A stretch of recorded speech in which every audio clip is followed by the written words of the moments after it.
Hello, I'm Bernie Hayes. I have a guest today, the pastor of Lane Tabernacle CME Church in the city of St. Louis, Reverend Richard McDuffie. Reverend McDuffie, how are you, sir? I'm good, Bernie. Good to be with you. Good. Now, you know, you've been a supporter of Reverend Larry Rice and the partnership here with the new Life Evangelistic Center for a long, long time. And you two are so similar. Reverend, what's the importance of sheltering the homeless? And thank you, Bernie, for allowing me to say something on the ministry of Reverend Larry Rice. When I came to the city of St. Louis, one of the dynamic ministries that I saw was Larry Rice's ministry when he was located downtown and what he did for the homeless, should I say the unhoused of our community. Mm-hmm. It is a vital ministry to have. He should be saluted. All of his staff and workers should be saluted because we always have those persons who are a part of us. These are individuals who by no fault of their own find themselves in need. So we need ministries like Larry Rice's ministry to make sure that people are able to have a place to shower and to bathe and to feel safe, to get a good night's sleep, to get a hot meal, to come in and warm themselves in the wintertime, to cool themselves in the summertime. And all of us in our ministries, we can support a ministry like this. Listen, Larry Rice is already doing it. You don't have to reinvent the wheel. Just support his ministry. You can give money, you can give clothes, you can give personal items, but the ministry is here. It's vital and it's working, and we can all work together without harming anybody else's ministry. He's doing a wonderful work, wonderful individual, and I would say if you can, support this ministry because look at the temperatures out there. We're in the 100 degrees. What do the unhoused community do?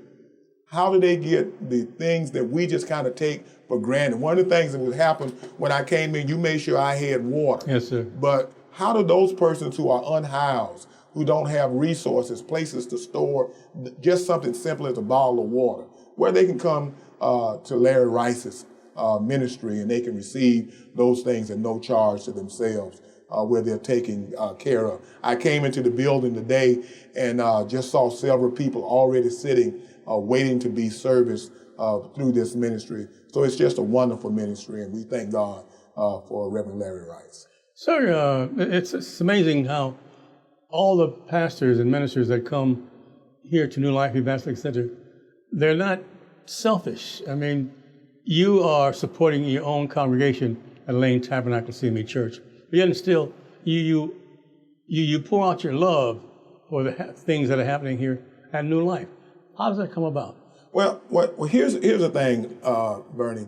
We have to remember that even though we're doing something at our local site, and I say at the local space of 910 North Newstead on that corner, we still have an obligation to help other ministries as well. It takes nothing from our ministry to help another ministry. We are all God's children. We are all in this together, whether we call ourselves Baptists, Methodists, Pentecostals, non-denominational Catholics, or whomever we are all doing God's work. And we can work together. We are stronger together than we are by ourselves. So we can support our ministry, and we can be blessed supporting somebody else's ministry. And this is a good ministry to support. You mentioned something about prayer. Tell us what you said about prayer. Prayer is the key. No prayer, no power. Little prayer, little power, but much prayer, much power. To do ministry, homeless ministry like we are doing here at the New Life Evangelistic Center, that means that somebody's praying. Somebody is before God, realizing that they may not have the resources, but they can pray to a God who's able to provide for them. And you can just look and see that their prayers have been answered because God is simply making a way. So prayer works. Prayer works. You and Reverend Rice have advanced degrees. You don't have to be sacrificing your time and money and faith on those who some people call downtrodden. you could be a businessman, and you are a businessman. Why are you and Reverend Rice doing what you do? Well, my undergraduate degree is in math education. I wanted to be a teacher. But when you have a call from God, you use the gifts that God gave you to touch people. And when the calling is sincere, you get your training, you use whatever gifts God has given you to make sure that people's lives are touched. And I do believe that God will reward us on the other end. I know myself, I've been blessed tremendously by doing what God has asked me to do. Mm-hmm. What are the importance to our people watching us, viewing us right now, of sacrificing and even fasting? Well, I really do believe that if you make these sacrifices, that God will see your sacrifice. We also talk about this idea of prayer and fasting. The idea of fasting is to regulate yourself, to bring yourself into control and subjection, so that we are not carried away by our selfish needs, and understanding that other people need to be helped. Sacrificing of our time, sacrificing of our gifts, sacrificing of our talents to make sure that other people are taken care of. Because I want to let you know, if you give it, God gives it back to you. Nothing that you give to God goes to waste. Mm-hmm. If you want to be loved, show love. If you want to get kindness, show kindness.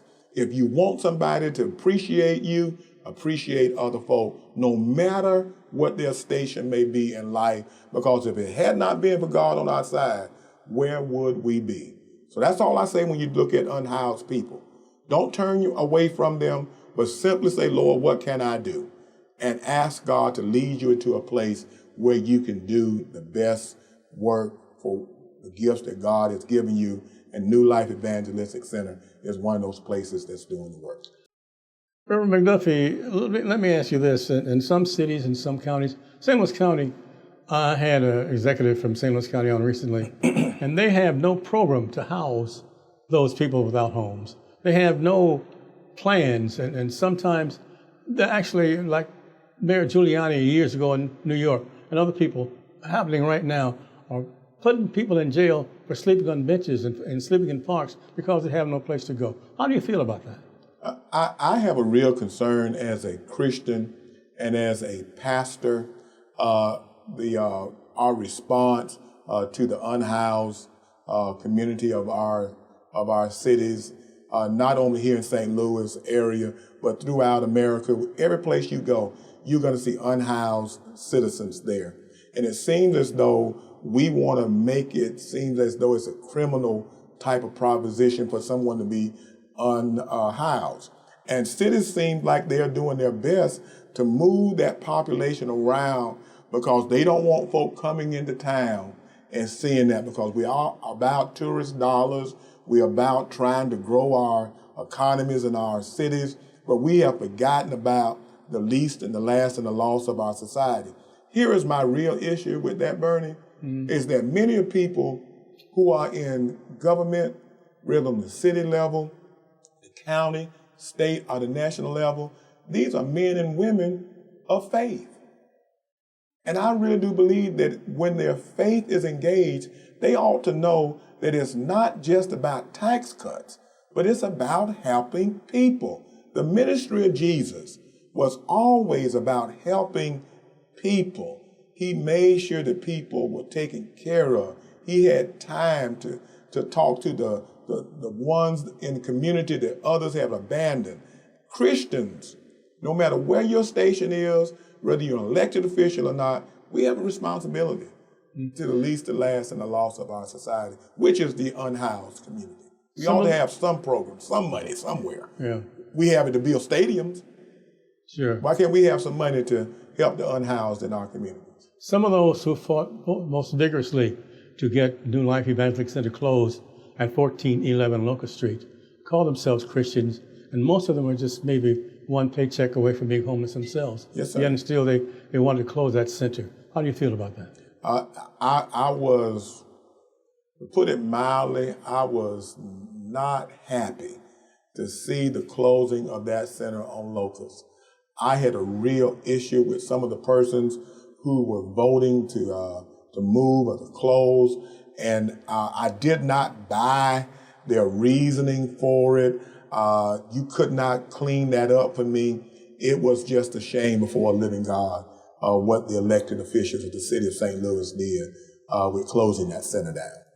A few months ago, I don't know if you remember this or not, but you told me about the power of prayer.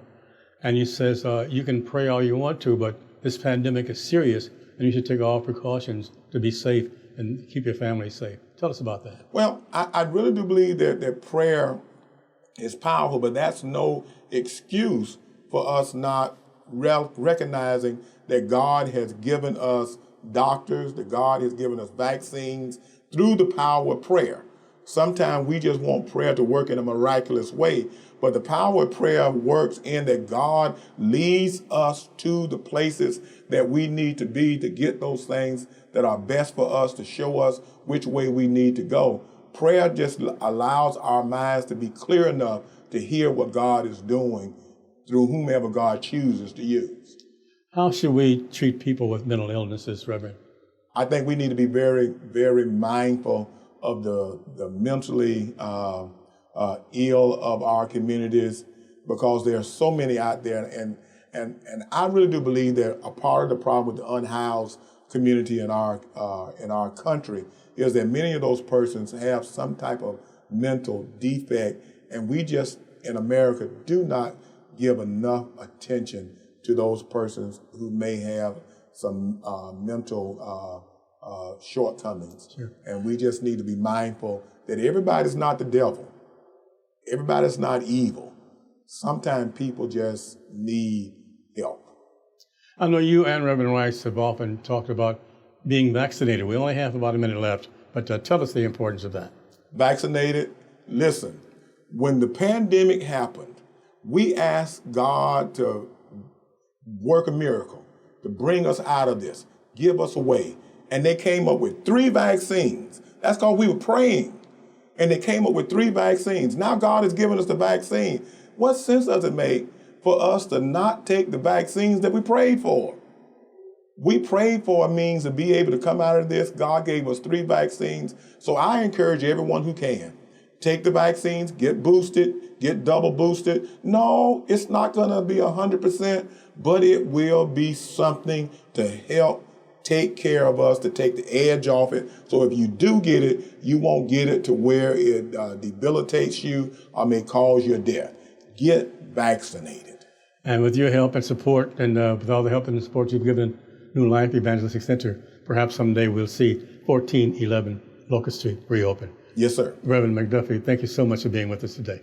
Thank you, Bernie.